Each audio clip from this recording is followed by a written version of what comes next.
Hello children, in our previous video we have learned how to add the new slide. Now we will be continuing. So under this step 8, we can use multiple layout options available in the new slide drop down menu. So here we have chosen content with caption and you can choose any other of your choice as well. After choosing a correct layout, now we can quickly add the contents such as charts, pictures, online pictures, tables, media, etc. So we can do that by clicking on the icon mentioned here. As you can see in the picture, just click on the icon and select the picture you want from wherever location you have saved your picture.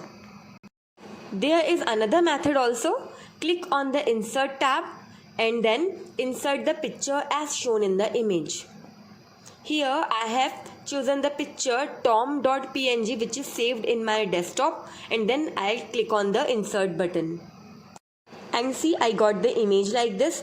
Under the step 10, we can resize the picture by click dragging the corner handles of the picture. You can see in the picture here, there are the corner handles. To resize the image, we can increase or decrease the size, and we can rotate the image also as per our requirement. The handle is also given in the picture. Now after entering the picture or inserting the picture, we can say we will select the picture.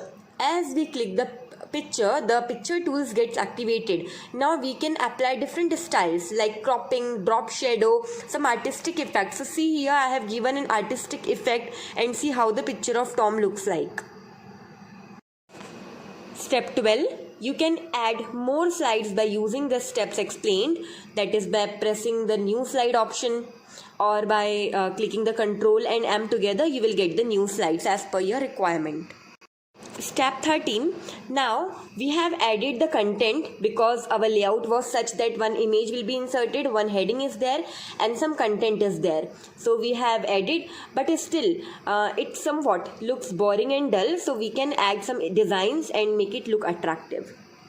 So to change the layout design and making the presentation interesting, we shall go to the design tab and choose the theme of your choice. You have various themes here and you can explore, and whichever you like you can go with that. So I have chosen one slide among them and see how my picture and my presentation looks like now.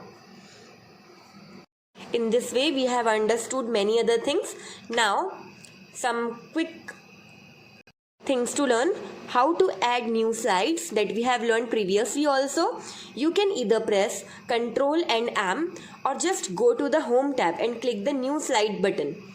You can see in the picture there is another option also. You can also right click on the slide and select new slide option in the context menu and a new slide will appear. Duplication of a slide, that means creating an exact replica of the current slide. So for that we need to click over the slide thumbnail in the left pane and then click on the duplicate slide option as shown in the picture. You can also press Ctrl and D together to get the duplicate slide. As you can see in the picture, we have got the duplicate slide mentioned as OPJS. Now there is also a possibility that you may want to delete your slide. So in that case you need to click over the slide you wish to delete, and then after that it will get highlighted. Then press delete key on the keyboard, the slide will get deleted. There is another method also. Just right click over the slide and then delete slide option will appear in the context menu. Click over that, then slide will get deleted. Now suppose that we have completed our presentation or we are in between of our work, so we can review it and we can see the sequence of our slides and the presentation. So for that we need to go to the view tab and then click on the slide sorter button, and then we can rearrange the slides by dragging and dropping action, and we can also delete the slide or hide the slides from the presentation as per our wish. Now what is a slideshow? It refers to a show on a screen where all the slides created by you appear one after the other. So if you want to run the slideshow, there are various methods. You can follow any among them. So the first one is press the function key, F5 key from the keyboard, and your presentation, that is the slideshow, will start. Another method is there is an icon that is slideshow button on the bottom part of the window in the status bar. Click over there, then it will play our slideshow. Next is go to the slideshow tab. Click on the start slideshow. Then we will get to choose from two options, either from the beginning or from the current slide option. You can choose as per your requirement. Now suppose if you are in the normal mode and want to start the slideshow from the current slide only, then press Shift and F5 together from your keyboard and this will play the slideshow for us. Thank you children. Stay home, stay safe.